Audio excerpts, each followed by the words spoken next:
السلام علیکم رحمۃ اللہ وبرکاتہ۔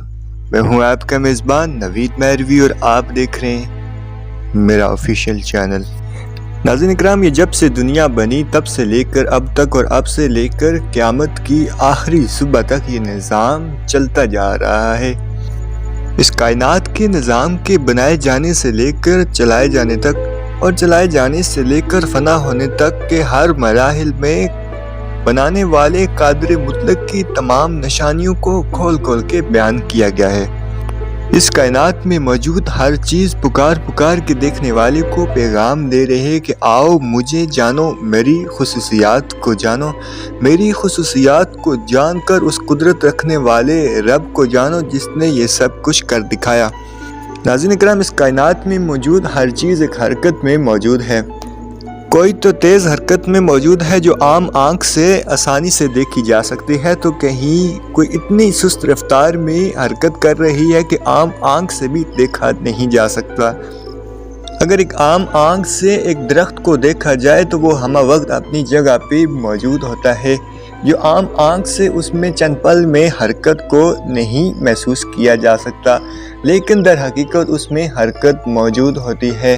اگر ایک بیج سے نکلنے والے درخت کی چھوٹی سی ننھی شاخ کو دیکھا جائے تو وہ بڑے ہونے کے سفر کے لیے رواں دواں دکھتی ہے۔ اگر ایک پھلدار درخت کے اس ننھے پودے کو دیکھا جائے جس پہ پتے نکل رہے ہیں تو وہ پھل اور اس کے بعد کی زندگی کے لیے رواں دواں دکھتا ہے۔ لیکن ناظرین کرام، اگر ہم اپنی ظاہری آنکھ سے اس کو چند پل کے لیے غور سے دیکھتے رہیں لیکن اس میں ہمیں کوئی حرکت محسوس نہیں ہوتی۔ ایک پودے کے بیج سے لے کر ننھے پودے تک اور ننھے پودے سے لے کر جوان درخت تک اور جوان درخت سے لے کر خشک تنے تک کا سفر، یہ سارا عمل انسانی زندگی سے تشبیہ رکھتا ہے۔ ٹھیک اسی طرح ہمارے ساتھ بھی ہو رہا ہوتا ہے۔ یہ سارا عمل ہمیں اس بات سے باور کرواتا ہے کہ یہ موت اور زندگی کا کھیل کس طرح سے کام کرتا ہے۔ ناظرین کرام، ایسی بے تحاشا چیزیں ہیں جو عام آنکھ سے حرکت میں نہیں دکھتی، لیکن وہ ایک حرکت میں اور ایک منزل کی تلاش میں ہمہ وقت موجود ہوتی ہیں۔ ناظرین کرام، جیسے کہ آپ جانتے ہیں یہ درخت بھی جاندار ہے اور انسان بھی جاندار ہے، لیکن ایک درخت کی حرکت و نقل مختلف ہے، تو اسی طرح انسان وقت اور اپنی زندگی کی رفتار کے ساتھ ساتھ آگے والی منزلوں کے قریب ہوتا جا رہا ہے۔ تو ناظرین اکرام، اسی طرح یہ ہماری زمین اور اس کے ساتھ ساتھ تمام سیارے بھی اپنی ایک حرکت میں موجود ہیں۔ ناظرین اکرام، ایک دائرہ لگا دیا جائے اور دائرے کے درمیان میں ایک سٹک لگا دی جائے اور ایک دائرہ نما بال کو ایک مخصوص فاصلہ رکھتے ہوئے اس سٹک کے ساتھ باندھ دیا جائے اور اسے اس سٹک کے ارد گرد گھمایا جائے تو یہ دیکھنے کو ملتا ہے کہ آپ کے بال کے اوپر فورس لگانے کے فوراً بعد بال سٹک کے ارد گرد گھومنا شروع ہو جائے گی۔ آپ جیسے ہی بال کو گھومنے کے لیے اس پہ فورس لگائیں گے تو وہ اس رسی کے مدد سے اس سٹک کے ارد گرد گھومتی رہے گی۔ اس عمل کے دوران ویلاسٹی کی فورس پیدا ہو جاتی ہے۔ جس طرح ہماری زمین، چاند، ستارے اور سیارے ایک گلیکسی کا حصہ ہیں اور یہ سارے سیارے کشش ثقل کی وجہ سے گھومے جا رہے ہیں، اور یہ ہماری گلیکسی بھی کشش ثقل کی وجہ سے ایک پاور کی جانب رواں دواں ہے۔ جس طرح سے ہم نے اپنے ہاتھوں سے وہ بال اس سٹک کے ارد گرد گھومنے کے لیے فورس کی مدد سے پھینکا تھا اور وہ بال ہمارے پھینکے جانے کے بعد اس رسی کی مدد سے سٹک کے ارد گرد گھومتا رہا۔ تو معزز ناظرین اکرام، پیارے دوستو، اسی طرح اللہ رب العزت کے کن فیکون کی مدد سے یہ سارا نظام کائنات کا ایک حرکت میں موجود ہے۔ جس طرح کہ میں نے اس سے قبل ایک درخت کے عمل کے دورانیے کی مثال دی کہ کس طرح ایک درخت اپنی منزل کی طرف رواں دواں ہے، اور ناظرین اکرام اس طرح میں نے دوسری مثال پیش کی کہ کس طرح ہم نے اپنے ہاتھوں سے ایک بال کو گھمایا اور وہ گھومنا شروع ہو گئی۔ تو اس کے ساتھ ساتھ میں یہ بھی بیان کرتا چلوں، جب وہ فورس ختم ہوگی تو وہ بال اپنی جگہ پہ رک جائے گی۔ ٹھیک اسی طرح جب اللہ رب العزت نے کن کہا تو فیکون کے عمل نے اس کائنات کو تخلیق کیا اور ایک حرکت میں رواں دواں کر دیا۔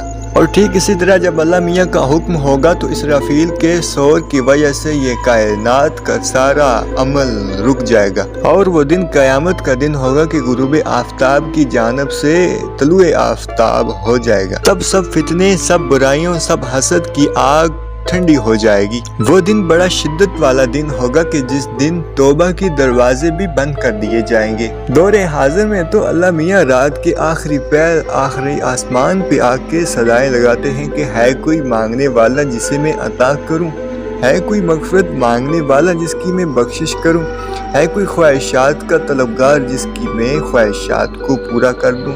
لیکن وہ دن بڑا شدت والا دن ہوگا کہ جس دن انسان کی ایک بھی نہیں چلے گی۔ جی تو ناظرین، میری بارگاہ خدا میں ایک ہی دعا ہے کہ جو راہ حق پہ ہیں انہیں اسی راہ پہ ثابت قدم رکھنا، اور جو بھٹک گئے اور انہیں ہدایت کاملہ نصیب فرما۔ جو راہ حق پہ ثابت قدم ہیں اور اسی راہ پہ مر مٹے تو وہ تو یوں ہے کہ وہ پاک شفاف جھیل کے پانی میں نہا کر کے ایک باغیچے میں بیٹھ کے ان کے پھولوں کی مہک سے لطف اندوز ہو رہے ہیں، اور جو گناہوں کی دلدل میں دس چکے ہیں تو وہ کہ اگر وہ توبہ کے سمندر میں نہا لیں تو گناہوں کے دلدل سے لگے کیچڑ سے بھی پاک شفاف ہو جائیں گے اور خدا کے رحمت کے بھی طلبگار بن سکتے ہیں، کیونکہ اللہ رب العزت بڑا رحم کرنے والا، بڑا مغفرت کرنے والا اور بڑا مہربان رب ہے۔